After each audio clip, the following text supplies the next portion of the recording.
Good morning, everyone. Thank you for joining us this early morning for another Ask Me Anything. If you are here, you're here for SARTS, biennial reports, and lessons for what's next with Deepika and Rose. Hi, y'all. Hi, good morning. All right, for time's sake, we're going to go ahead and get started. So my first question is, what is the SART report? Rose, you want to kick us off? Yeah, I was going to say what I can do is give a real quick background for those who are like, "What is a SART?" So just really quick, and why are we even talking about this? So I just wanted to say, back in the 80, I think it was 87th legislative session, what TASA did is it was a beautiful intersection between TASA looking and asking our focus groups and our survivor advisory board about what kind of legislation needs to happen at the Texas Capitol, because it's very important for us to make sure that all of the stuff that we try to get passed is rooted in what's needed, right? It's got to be rooted in what's happening in practice. So it was a beautiful intersection of that. We're also part of the Sexual Assault Survivor Task Force.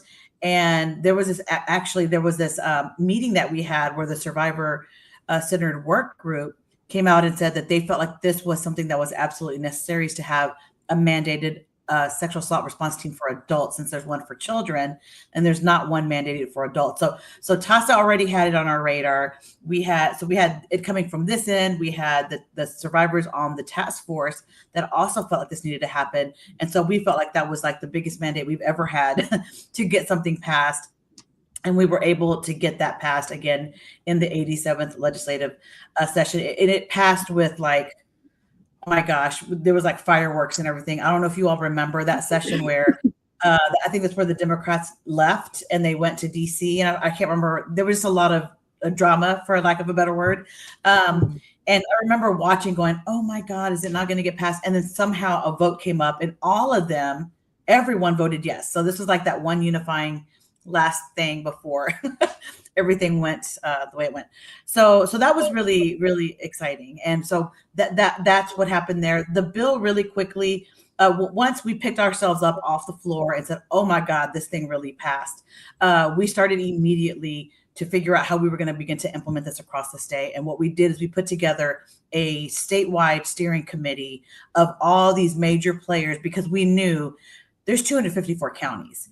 This thing, we have just mandated SART coverage in every one of those counties. And right now we only have 19 to 20 SARTs, and half of them were probably non-functioning. So we knew we had our work cut out for us. So I just wanted to say really quick, the steering committee that we put together it was the Texas Governor's Office, it was TASA, it was the IAFN Texas chapter, it was the Texas County Court and Judges Association. We had a DA's office that was a member of the Texas County and District Attorneys Association, the Bluebonnet Health. Let's see, I have them written down here. We had the Texas Area Regional Councils Association and the Texas Police Chiefs Association. And all we did was say, okay, y'all, let's all understand this bill together. Let's go through this, and then let's disseminate out to our partners so that we can begin to get this out with the same information, consistency, and then we can provide support. And we actually work really closely with TARC to do webinars. And I really attribute the proliferation of this and the way that it happened and the success to that original steering committee. And then of course Deepika, because Deepika came on board, and she has turned this thing into something that we never would have imagined. But that's kind of the background that I wanted to give before. So yeah, Deepika, your turn. Yeah. And so thank you so much.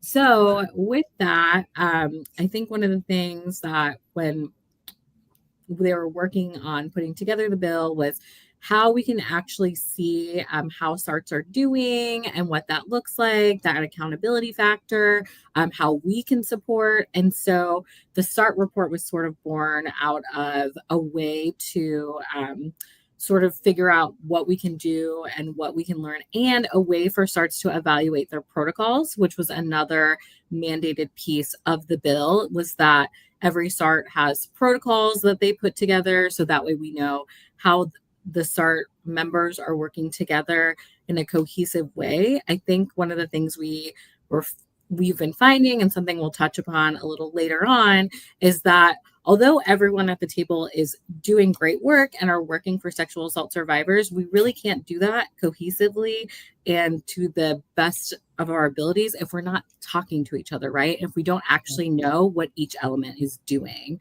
So I think that was a big piece of it. It was a way to evaluate these protocols and also see what SARTs are doing and what they can do better in the future, what their challenges are, what their successes are. And that's kind of what we have the report for. Awesome. And then I have a quick follow-up question because Rose, you mentioned there was approximately like 20 SARTs. How many SARTs are we about at as of today? Yeah, we are about at, I want to say 149 counties that are either have a full-blown SART or in the process of establishing a SART. I think after the bill was passed and we first started, we kind of did a little bit of data, kind of trying to figure out where we were at now that the bill had actually passed and this was starting. And so I think we were about at 33% when we started, and now we're at almost 59%, which is really great because we have to think about it's only been 2.5, 3 years. This is a really large project. Like Rose said, there are 254 counties in Texas, y'all. That is a lot. This is the most counties of all the states in the U.S. And I think the next state after us only has like 158. So, think about that. Thank you. All right. So my next question is, why is it important for SARTs to complete the report? I was just going to say really quick before Deepika, and I'll give a couple of thoughts on that. But, when we were the question before when we talked about why is it so important and then the number of SARTs that we had, as I mentioned, there was like either 19 or 20. I can't get the number. I can't remember the exact number. And like I said, about half of those were functioning. And I think what this SART bill did, I think that's a good like testing point for us or a baseline for us, because what we were hearing back then was that you had SARTs, the success of the SART was really dependent on one person. So you may have a go-getter that, is really great at the SARTs, and then they leave and the SART just kind of fell apart. So we were trying to institutionalize and provide infrastructure to SARTs as they were mandated across the state so that they'd have a little more sustainability than just the personality or the hard work of just one person. It really allowed others to come together to build that local control and localized approach to ensure the sustainability. So I thought that was great. So why is it important for SARTs to complete the report? I think it's great for us to see. And I think the one thing that I kept saying as this was going around was that we need to not feel bad about what we see. Like, I think everyone is always so worried about, we need to have the best numbers and we need to have the best this. No, actually, it's good to know where you are and give yourself grace so that then we can see just kind of the evolution of how, as a state, collectively, we are just getting better. It isn't about finger wagging. It isn't about any of that. So I think that's why it's important, is that we can collectively together see like, woo, we got a long way to go, or, oh, hey, we're a little bit further than we thought. Together we can do that. And to me, that's, I think, what's important about the SART report. Yeah. And I think, coming from the advocacy space, like we talk a lot about when we're working with clients, like meeting clients where they are, right, in order to serve them to the best of our abilities. And I think it's kind of the same thing with SARTs, right? We have to meet the communities where they are, so then we can know how we can continue to support them. And it's okay, like if you're just getting started, right? And like we are still having those conversations with folks about, we don't even know where to go from here. And what does that mean? And like, I don't think we're going to have a full report, or I'm not sure if we're going to have everything in there that, y'all are wanting to see. And it's more about not necessarily meeting that, but just about being honest about what's going on in your community. I think the other thing is it's a really good temperature check, right? To kind of see where you're at and what you want to do next. Another thing that I think is really great about it is it's kind of a guidebook, right? For SARTs on like what they're doing, what folks in their community are doing, and how to be collaborative and kind of stay out of that silo, right? Of like advocacy is doing this and law enforcement is doing this and the DA's office is doing this. But there's really so many entry points and so many places that there can be collaboration that it kind of gives that a space to really see where those entry points are.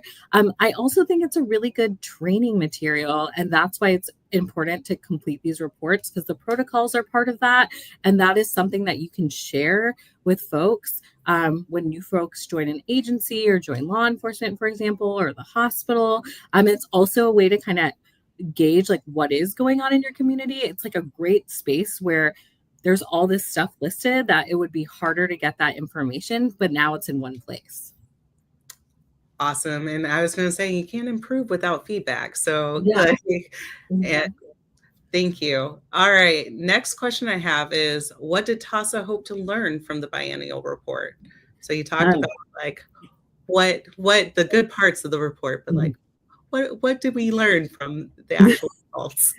And I mean, you just said it, Courtney, right? Like feedback is the only way that we're going to learn. It's the only way that we're going to know how to get better, what we can do. I got a lot of good feedback from folks that were saying like, hey, we really need more guidance. We really need more materials. When I started, TASA had created some great SART materials already. There's this really great introduction booklet that TASA had. And then since I've joined, I've created some more materials along with Rose and other folks from my team.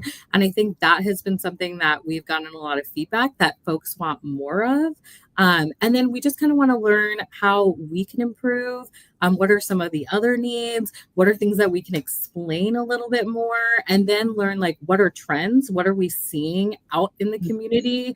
What does that look like? And I think too, this first round, we're kind of learning on how we can get that type of data too. Like there's such good data and such good information out there. And this was like a really good way to kind of gather that. I also think what TASA was hoping to learn, or no, what I was hoping to learn was just the power of local collaboration, right? I knew that was happening at some level at the local level, because you have MDTs, and that's like the child cases. So I knew that this was a powerful tool that could be really helpful, not only for survivors, not only for the criminal justice outcome, but also just for the community, safety in the community. And also just, working together, you start to discover and other things just to get easier. I've heard many anecdotes from folks who, I know that Deepika's talked to, the SARTS, that they've actually been able to handle other cases quicker because they have established this relationship through the SART. Now, it's not a SART case, but it's just like another natural positive outcome or byproduct of when you work locally, and also just to show the strength of local collaboration, because oftentimes you get a lot of pop-ups that come in from outside. And so what you want to do is to show like, these are our protocols. This is what works for us coming into our area. It's important that you align with what we're doing. Otherwise you're not serving survivors justice. You're serving your own purposes. So I think that's the thing that SARTS can do as well. Thank you both. So my next question, going to dive a little further into the findings. What are some of the interesting findings from the report? Yeah, so there was a lot, and we will be putting some stuff out on that, and we'll talk a little bit about that near the end of this. But so you're going to see me looking up a little bit because I have a lot of information. So a lot of notes. But one thing I kind of want to start with is just sharing that in general, one of the things that we have seen, and we got information from the reports, but also just going out and attending SART meetings and speaking with teams, was we've had counties that were not having any adult sexual assaults. And then once the SART was created, like within like 6 months, they had 2 reports and then another person that said they were going to come forward. And part of that was because when they were reporting, the survivor gave feedback saying like, I've noticed that y'all are like actually talking to each other. When they were like talking to law enforcement and talking to the advocate, they would notice that they had a relationship, and that relationship started because of SART, right? And they started to, those survivors started to realize like, oh, like folks are talking to each other. I think they shared that, folks are meeting and talking about how they can better serve survivors. So that resulted in folks coming forward, which is amazing, right? And that is really the whole point of SART. And I remember attending this meeting. It was a smaller county. It was Fayette County. And I was talking with them, and you could just tell that they had really started to build relationships with each other and were able to have difficult conversations, but also be respectful and take ideas. And that's what the whole point of this is, right? And so to delve into some other findings, so Courtney would ask how many counties, right, are currently have a SART or establishing a SART. And we said 149. And so 110 of those counties are represented in these reports, which I'm so excited to share that. That was That's amazing. Way more than we were expecting. So I'm super thrilled with that. So we had about 54 individual county reports, 14 regional SART reports. So that was 68 reports total. There were a few folks that actually did theirs orally and went to commissioner's court and did it that way. And that was some guidance we were giving that, like, next time around, we want to see it in format, but we were just happy that folks are actually going and talking and going to commissioner's court. But I have also a big file of reports that I have on my computer that I've read, and it's amazing. And then we saw a lot of good trends, and a lot of good feedback that we got was so folks are primarily right now meeting quarterly, which is great to know. I think as it gets more established, I can see folks starting to meet maybe every other month and eventually monthly. But I think right now, as folks are getting started, that was one of the things that we got feedback on. The majority of the SARTs have all 6 mandated members, which is awesome. I think where there was maybe missing was behavioral health. And so that was good feedback for us to know. So then we know, like, here's how we can connect you with folks that you can have at your SART. And then some of the regional SARTs are the counties that are a little bigger, like Travis County, Harris County, Bexar County, are making sure to, there's little smaller cities in their area. So making sure they have all of the police departments, as many of the police departments included as possible. And so I think another thing that we kind of learned was we need to give a little bit more feedback on the type of data that we are wanting to gain. There's some mandated data, and that was very law enforcement and legal focused, and that's great. And I think also we can really get some more great feedback. So I think that's one of the things that we're going to take back. And for this next round of reporting, give a little bit more specific guidance on things that we would like to see. There was a lot of insight on training. So this is a big focus. I think I get an email every single week about what kind of trainings folks can be doing. And that was something that was shared in the report, is that something they really want to focus on, is making sure that everyone on the SART really feels like they understand sexual assault and they have more in-depth insight. Some challenges that we learned about was that there can be inconsistent attendance. There's also, figuring out where to start, trying to find time to actually work on the protocols. I think one thing that, we've realized is everyone doing this work, they want to do the work. So it also means taking the time to meet and figuring that out. And so how do we actually put together those protocols? And one feedback we've been giving is, like, once you have a guideline and that first piece of the protocols, then from then on, it's just really elaborating on that, right? And like going back and like kind of editing what works, what doesn't. Needing support from behavioral health. I think that was another thing that we learned about. Conflict resolution. I think the thing is, a lot of these counties are smaller, right? And they're very intimate. A lot of people know each other. So there's a lot of history there, right? So figuring out what it means to work together and how they can do that. And so we are getting a lot of great protocols, though. We've been talking a lot about that. There's been the biggest focus with the protocols are 6 mandated entries, but we've also been getting protocols from all the other agencies that are part of the SART that may not be mandated, but are just as important. Other advocacy agencies, universities, so community colleges. So that's been really great to see that all folks are bringing forward and putting in their protocols.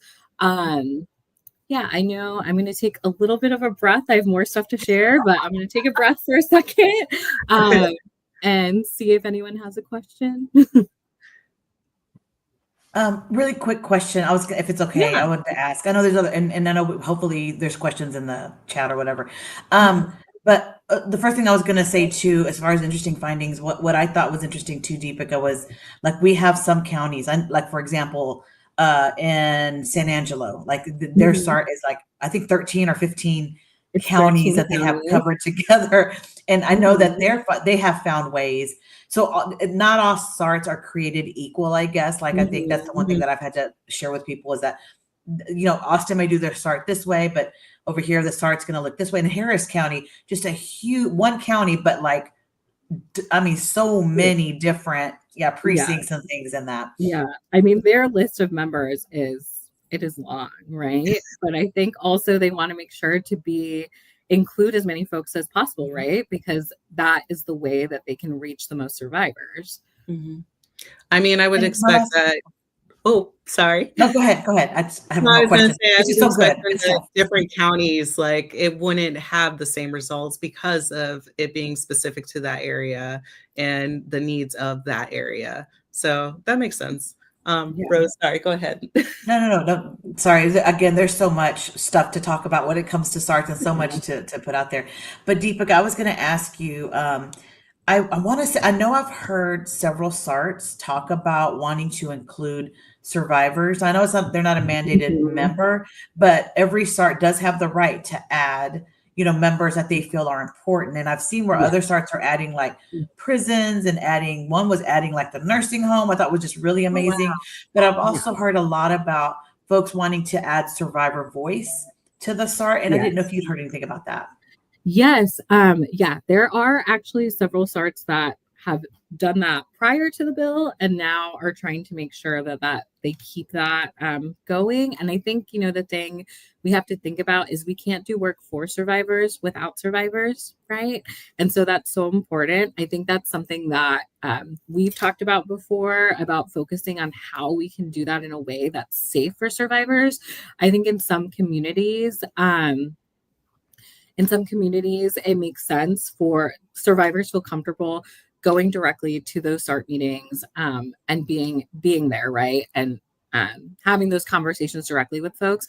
I think in some communities, survivors do want to be involved, but it may be a community where they feel uncomfortable. They might know someone that's attending those meetings that they may not feel like they want to be interacting with directly. So I think it's something that we want to be mindful of having those conversations. Does it look like having survivors be involved with different communities than their own to get that feedback, or figuring out a way to have like a survivor working group for those SARTs that meet separately and then gives feedback for the SARTs? I think there's a lot of great ways that we can do that, and we have to learn from survivors first and see how they would like to do that. And I think at some point it would be great to do like a focus group and figure out how we can make sure that there's survivor involvement. Because again, we can't do this work for survivors without survivors. Yes. All right, y'all. So I'll keep this short. Those who joined Ask Me Anything, this is your opportunity to post your questions in the comments while we wait to see if any questions come from folks. I have a random question that neither of them knew was coming. Today's question, I promise it's easy. Or it's not. Coffee or tea? And what kind? So, and I'll kick us off real quick. And honestly, this was actually harder than I thought. And I knew what the question was. But I landed on tea because there's a wide variety of teas that will give me different levels of caffeine. And I know that's true for coffee and so forth, etc. But I don't know. Like I don't think I could give up tea. Like it's a whole ceremony. How about y'all? I love that teapot, by the way. I think I've seen it in person. It is amazing and beautiful. And teal. It's definitely tea for me. I grew up drinking chai, which is Indian tea, and that is like comfort for my soul. I love the smell when I can get homemade chai when I go visit my mom. It's just my happiest place. But I usually start every morning with tea, and it just brings me joy, warms my heart. Love it. Rose, Gosh, coffee I'm or the tea? oddball. I am the oddball. I am team coffee for my team coffee drinkers out there. but I love how you said, Courtney, that it's a like a ritual. I'm like, for me, I'm like, my God, I'm tired. I need something. So mine is like hot and black and nothing in it. Like that's the way I like my coffee. Oh, I wow. just, yeah, I'm hardcore. Yeah, I don't smoke. You would think that would be accompanied by a cigarette, but no. It is just the coffee. Yeah, strong black hot coffee for me. I love it. Okay. That is it for my mystery question. Thanks y'all for humoring me. We're going to jump back to it. We do have a question real quick from someone. When it comes to a case study for the report, what is a good basic framework outline for a SART that has never done one before? Yeah, that is a great question. And something I did want to share is this time around, we got about 11 case reviews. And so I'm hoping that this time, next December, we have more, and we want to put out some guidance.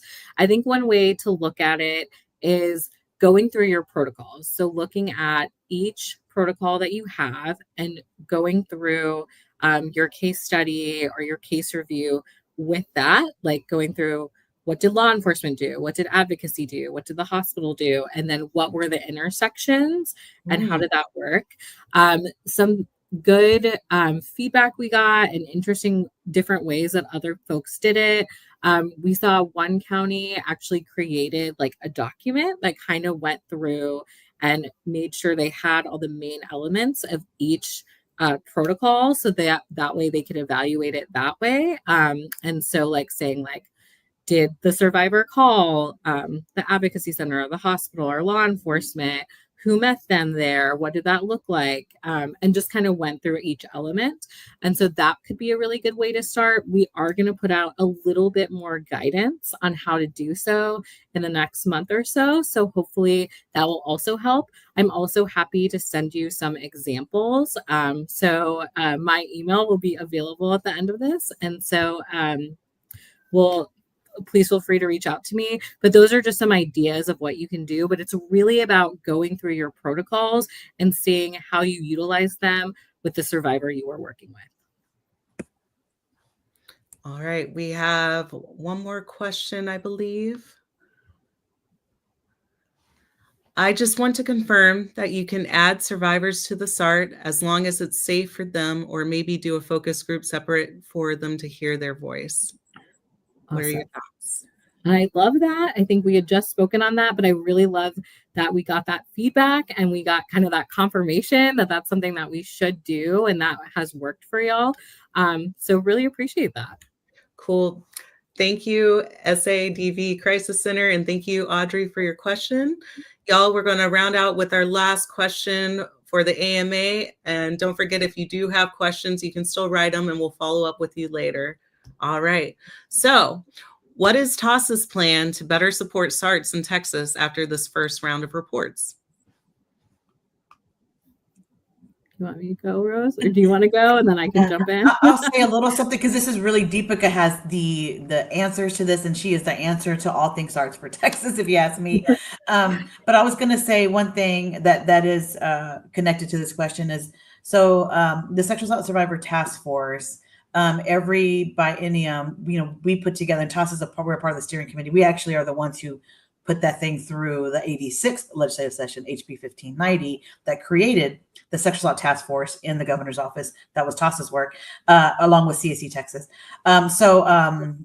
In the task force, there's policy recommendations. This latest set of policy recommendation includes one that is going to make it mandatory for SARTs to turn in your reports to the task force.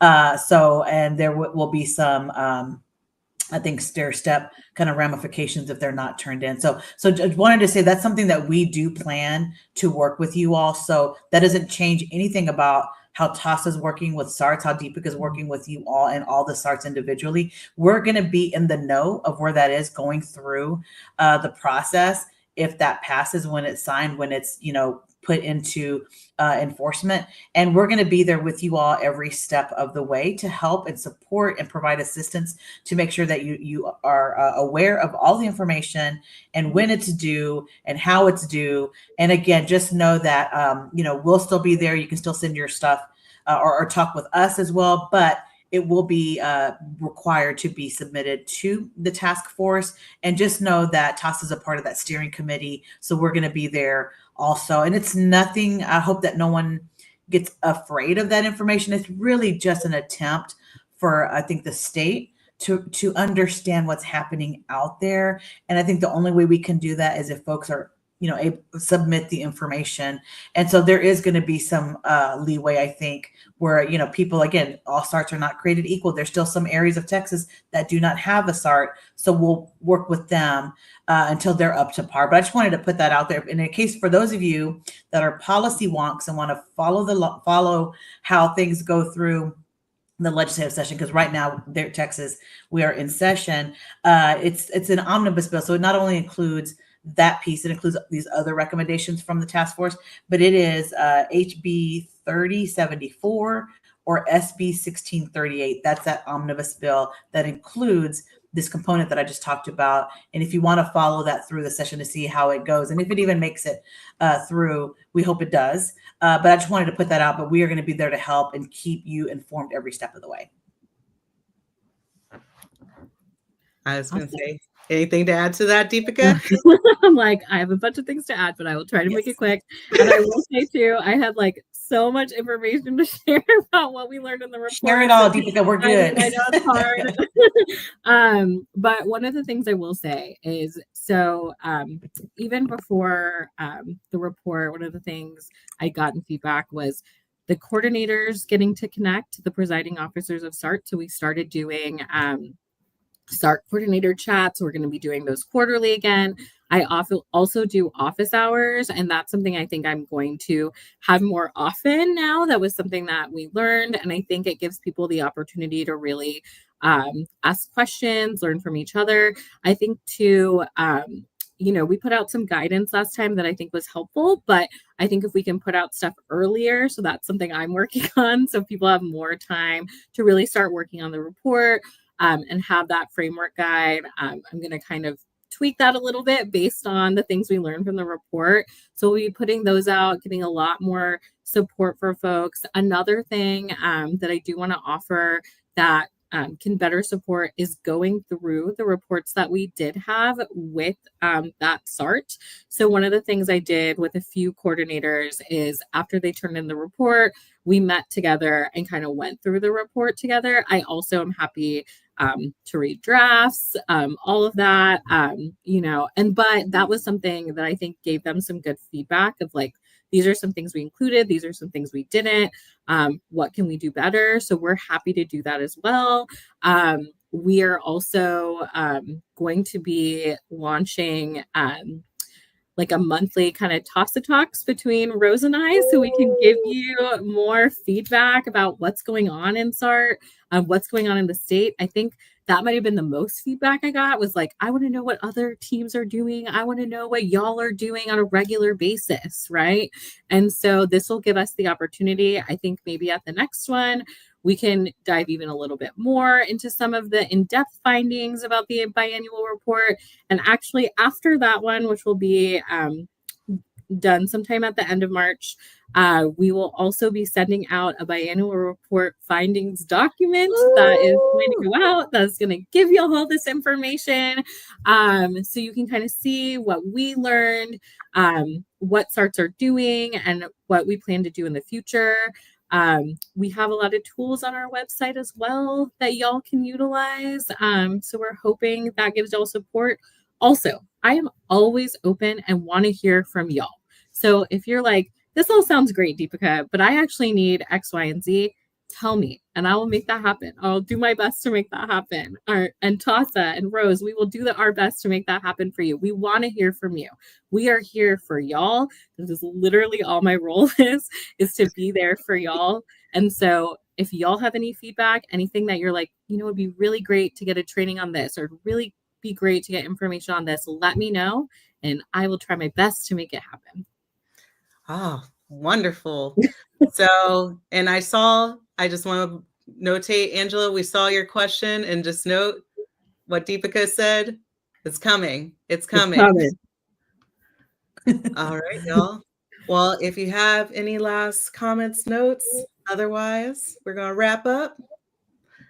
Okay. I was just going to say that I'm very excited for Deepika. When she joined, we had no idea how she would take this into higher and higher places than we ever thought it would be. I mean, when I look, I hope that you all get a chance to go to that resource list. We were at the executive director conference last week, and she was, there at the table with a line full of people wanting to talk to her about SARTS in their community. But I also saw all these documents, and I was like, my God, I should have known these were here. So sorry, Deepika. In other words, you have been pushing out these really amazing documents, and I hope that everybody gets to see them, because they're super, super helpful. And with the TASA talks, like, I think Deepika and I are going to have fun with this.